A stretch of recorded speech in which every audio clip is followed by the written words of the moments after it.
All right, good to see everybody. Good to be back in the building with the players today. It's also good to see the guys refreshed after taking some time off to visit with family, friends, and loved ones. So that was good. Taking care of their bodies, getting their bodies right for this upcoming stretch of games that we have. And it's good to see. Guys have high energy, look good in the meetings, we're focused.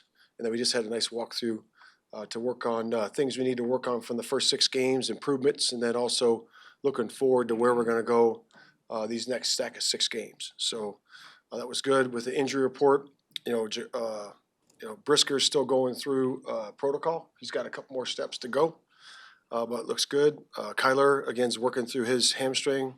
We'll see where that is on Wednesday. Scott was out there today, our long snapper, so that was good, and so was Tyreek. Tyreek was also out there working through some stuff, but we'll see where that is on Wednesday. But all is hopeful for those guys, and we'll see where it goes from there. Just looking forward to this next competition. This is always going to be about us and our improvement, finding our winning formula for this particular game. Playing a good football team in Washington. Just had another big victory yesterday, as we all saw. But guys are excited about that competition coming up this Sunday. With that, I'll take questions. We talked about how your season kind of broke up into 3 kind of natural segments. What do you make of Caleb through the first segment here, and how does that stack up to what you thought you were getting? Yeah, I would just say improved, right, or improving, right. So you can really see the improvement through the course of the weeks, and I always say it that every unit faces its difficulties every single week. It could be a pass rusher, could be scheme, could be certain players that threaten your unit, particular unit, offense, defense, or special teams. And I think he's learning that as we go. I think he's learned to really do a good job in the noise to work through those things, and also just basic operation of good quarterbacking. And you can see that with the way he's executed the last few weeks. Matt, you met with Cliff Kingsbury during the OC search back in the winter. What left an impression on you then, and what have you seen him do with this Commander's offense? It's obviously found its stride. Yeah, I've always respected him going against him over the years, and respect his offense and the way he finds space on the field, the way he's committed to the run game. But again, it was a pleasure to meet him personally. Had a great visit for a good amount of time during that interview, and it was very informative to both parties. But it was good takeaway. I know he was here to interview for the OC job, but given his relationship with Caleb at USC, how much were you able to glean from him about the quarterback you'd end up getting?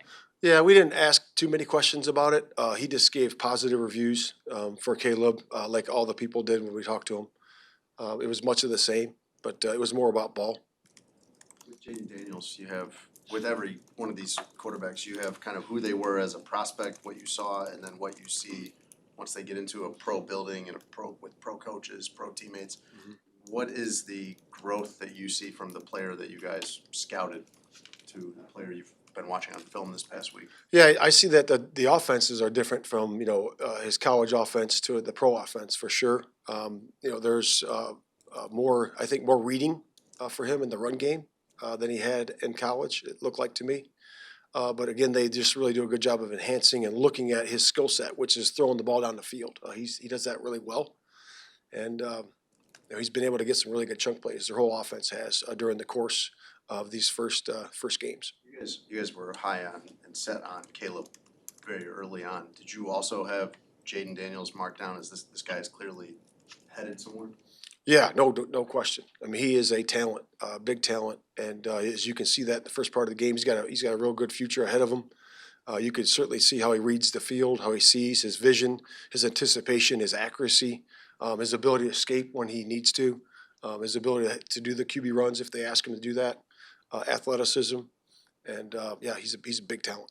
There's been some trade talk generated by NFL Network centering on Nate Davis. Is there anything you can confirm about that? And are you guys listening to potential offers for Nate Davis? Yeah, I would just say this, that, of course, during this time when you're leading up to the trade deadline, you're always going to have guys that are in conversation for those trade talks. So I'm not going to talk about particular players or players that we're looking at potentially, but That's always gonna be the case. It's part of the business, you know, it's, as an NFL player, you know that, and, it's just part of that time that we're in right now. Is Bates close to being able to come back to practice? Yeah, we got some good, report on him today. He is close. We'll see where it is, as we go forward, but, we'll see if he's in our plans here, coming up. We haven't talked about Pat Scales in a while. I know he had the surgery and all Yep. that. Are you anticipating him being available to come back this year? Yeah, you know, we're hopeful there, but I know that he's in a good spot. Him and I talk at least once a week. I see him in the building or I see him in the training room, and I'll go visit with him there. And he's in a good spot mentally right now. So we'll see where that goes. But again, we got, you know, Scott right now. We got a backup in here, and then we have, you know, Scales available to us if he comes back. But we feel like we're in a good spot in that position. Matt, Hicks and Jalen Jones and Blackwell showed up against the Jaguars. You know, they didn't just, you know, they made plays. And I was curious, just is there any way to kind of measure or illustrate your confidence that you have in them relative to other situations where you've had to bring in subs? Because a lot of times there's a fear factor when you lose starters, and it just doesn't seem like it's the same Right. with these guys. Yeah, I think I said it prior to the game. Those guys, they were going to step up, you know, and step in and do a really good job, and they did. It's because they've been in our system. They know the positions, they know how we operate, they know the fundamentals and the basics of our system. And to plug and play those guys in there, it wasn't that big of a step for them. You know, Hicks had played games for us, Jalen had played games. Blackwell's been in there now. They're all been part of us now for 3 years. So for them, it was pretty easy in terms of executing the fundamentals and knowing where you're supposed to be, when you're supposed to be there relative to the run calls, the run fits, and also the pass fits as well. How much is that on Hoke? You've been bullish on John Hoke before publicly. I'm just curious, how much of that, since, you know, because they do make an impact, how much of his impact is there with those? Yeah, I would say the entire secondary guys. I mean, you got David Overstreet, that's Coach Nichols, and has been with me since Missouri. You know, so I would say him too, and then also, you know, Andre Curtis is the best safeties coach in the league, and you know, he's proven that, being able to put guys in and plug guys here and develop guys, and of course John Hoke. John Hoke's, you know, coached a bunch of great corners, all pro corners, and those guys all work together to really make up our secondary in terms of the coaching piece of it, you know, and the continuity piece of it, and the guys have done a great job there.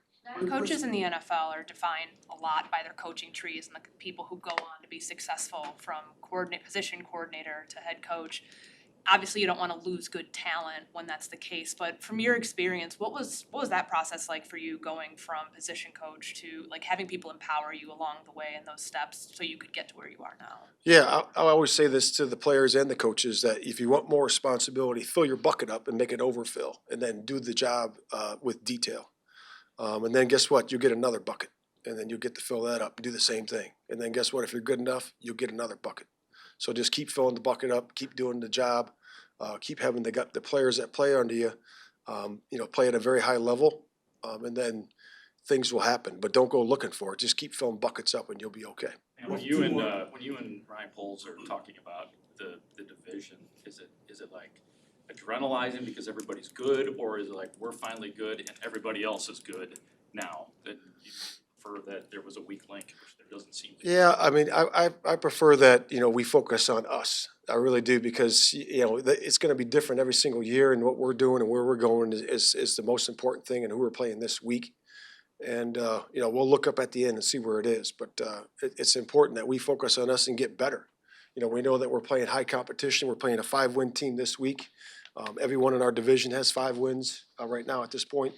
And those guys are up and coming here shortly, but it's important that we focus on ourselves and the individual improvement first, you know, because each guy's got something to do here in the next, you know, look at the bye week with his coach, partner up with him, get better that way, you know, and then also get better as a unit. You know, there's things we got to improve on as offense and defense and special teams as we go.